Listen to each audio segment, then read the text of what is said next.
right, ladies and gentlemen, boys and girls, it is time now for the Blue and Gold Show, and it's brought to you by Coast Central Credit Union. And in the studio right now, ladies and gentlemen, it's Mad Dog John Horner. Good morning, Mad Dog. Mikey, thanks for having us. Welcome, Warrior fans, to another Friday morning Blue and Gold Show brought to you by Coast Central Credit Union. In the studio this morning, we have two Warrior football players. Fans, it's a rare sighting with the Warrior team full of seniors. It's two juniors in the studios today, and with me is Levi Cox-Cooley and Tanner Forkner. Levi, first off, for you, give a shout out to your fam. Shout out to my dad and my mom and grandpa. Yeah. Look, I got up early, huh? How about for you, Tanner? I'd like to give a shout out to my mom, dad, and Slayton. Got to give him a shout out. Oh, the partner in crime. The other middle linebacker, Slayton isn't out of bed yet, though, is he, Forkner? No, he can't wake up this early. He didn't even wake up for us, did he? The Warriors went on the road last week and took care of business against the Petaluma Trojans, winning 49-7. The Warriors dominated on both sides of the ball. Del Norte had 4 rushers that broke 75 yards of rushing last Friday night. Forkner, I think I could have had 75 yards running behind these guys. Me or Pritchett, either one, could have had 75 yards running behind you guys. What's the secret to this dominating front line you guys have? We're all close, and we worked this summer. We non-stopped in the weight room, and we're all got a close bond, and we got each other's back when we're down there in line. Well, you know, when I talked to Slayton a couple weeks ago, and we really talked about a lot of the off-season work you guys did in the weight room and getting stronger and stuff. But it's that week-to-week thing that I don't think that a lot of fans understand what the line goes through. Like you said, you were up watching film last night. What does your week detail when it comes to studying film and getting ready for another next opponent? Well, at practice, we always go hard. Coach Nick, he's a good coach. He always tells us what to do and what we're going to need to do. And then after we're done with our homework, we usually always do is watch film, lay in bed and watch film. That's about it. As an offensive lineman, what are you watching for in that film? Tendencies and stuff that D linemen have, and see if they're any good or not. Do you study, like, so let's say there's a tackle that's over you. Do you study that tackle? Do you kind of understand kind of which way he's going to move and stuff like that? Yeah. Before we go into it, we can kind of tell, like, if this guy's going to be any good or not, kind of watch and see if he's any strong or not. But well, it's amazing the aspect that a film has brought a whole nother level to high school football when it comes to now you know who you can help other people on the line. Let's say one tackle's good, one tackle's bad. You guys know that you're going into the game, you're going to double certain ones. Back when I played, it was on the fly. Like, oh, man, I'm going to need help with this guy. In the huddle, we're talking about that. But you guys kind of talk about that throughout the week, don't you? Yeah. Like I said, we're pretty tight, so we always talk between each other and get everything sound cool. Crisp. Oh yeah, I guess we can chat with one of the guys who touched the ball. Levi, you're averaging over 100 yards a game and showing no signs of letting up. What makes this 4-headed backfield so special? 4 guys over 75 yards last week. It's special because we got 4 backs, so I add something a little different to the table. And our line gets a real good push, so sometimes we'll get like 5-7 yards without getting touched. And it's pretty cool, you know, because it makes it a little easier with a good line. You know, I've never seen a front line. I mean, for you guys, I know the patience you have to have. When you have a good front line and the patience you guys show, honestly shows the respect and the confidence you have in your front line.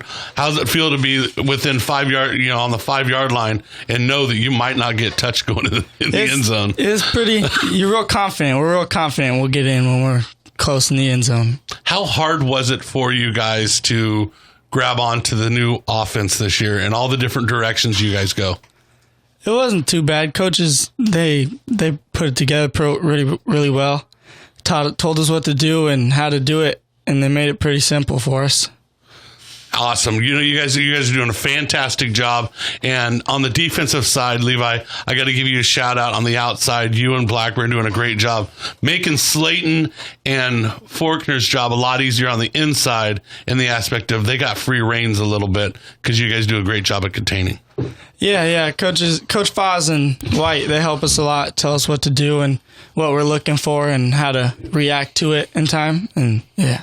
I want to flip that mic back over to Faulkner real quick because I'm going to ask Faulkner if there is a glaring issue with the Warrior team this year that, I've been pretty critical in the last couple of games, and I was definitely critical in the first game when I felt you front line kind of underachieved when it came to execution, but penalties are killing you guys. Is it a style of game you guys are playing that maybe the referees aren't noticing? Is it you guys making mistakes, trying to do a little bit too much on plays that it's not needed? What do you guys think it is? I think we go hard, and the refs haven't seen that a lot because we're taking people to the ground almost every play, and we're a lot physicaler than them, so the other team tries to call for penalties and stuff, so they've just been getting them, but we've been winning, so.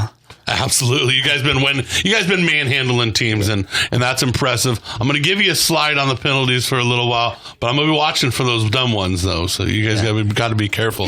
Well, let's take a look around the halls and see how the other Warrior sports fared this week, or last week. Warrior soccer, boys and girls soccer teams look to get back on track tomorrow at home after losing their league opener to Fortuna. Both squads look for their first league win against St. Bernard's Crusaders this Saturday at home. Boys play at 1, girls play at 3.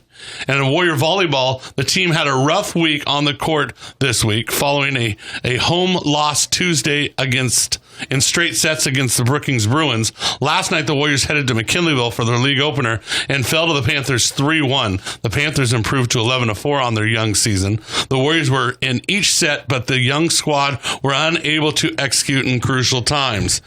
Del Norte Warrior tennis girls team took a 2-0 league record on the road this weekend as they are going to travel to McKinleyville for their Big 5 match.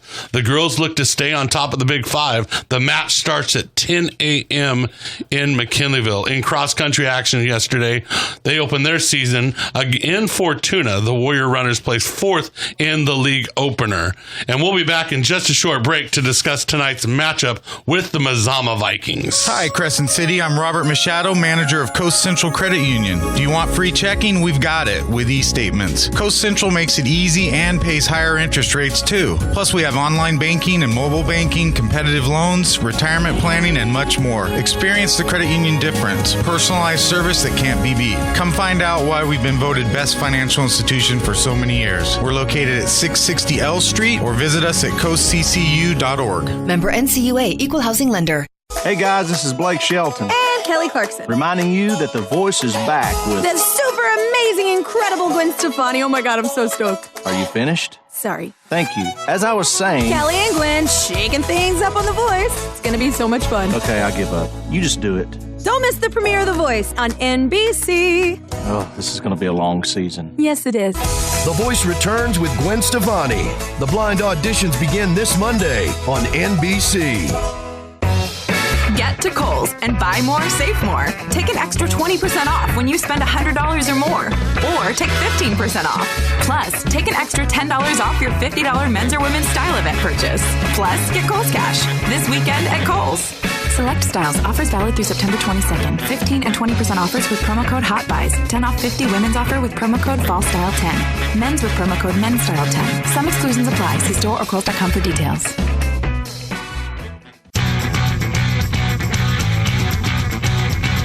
Welcome back to the Blue and Gold Show. Del Norte takes their undefeated record on the road tonight as the Warriors take on the Mazama Vikings of Klamath Falls.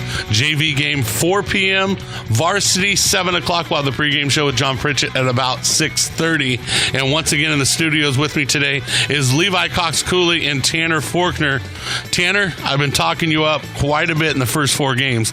I need you to show off your football IQ and tell me what you're expecting to see from the Viking team tonight offensively. The Vikings they're a run team, a hardcore run team. They're going to try to be more physical than us. They run veer a lot, but we went down to Petaluma and stopped veer, so I think Mazama is going to have something else coming for him when we try to run veer on us. So you look at the situation where, when it comes to Mazama, is kind of they run the veer a lot like what you saw in Petaluma, and I'm sure they seen the film, saw that you guys dominated that. Do you expect anything different from them tonight? Yeah, I think they'll have to change something up. They might start passing a lot, but we'll have to see when it comes Cool. And when it comes to athletes and it comes to skill players, are there certain people out there that you got to watch out for tonight? Who should I be watching out for on the radio to make sure I get a call from? Because offensively, they got to have a couple players that can make a play. Their quarterback's a good runner. He's really good. And they got a big fullback, it looks like, when I watch film. But their quarterback's a really good runner.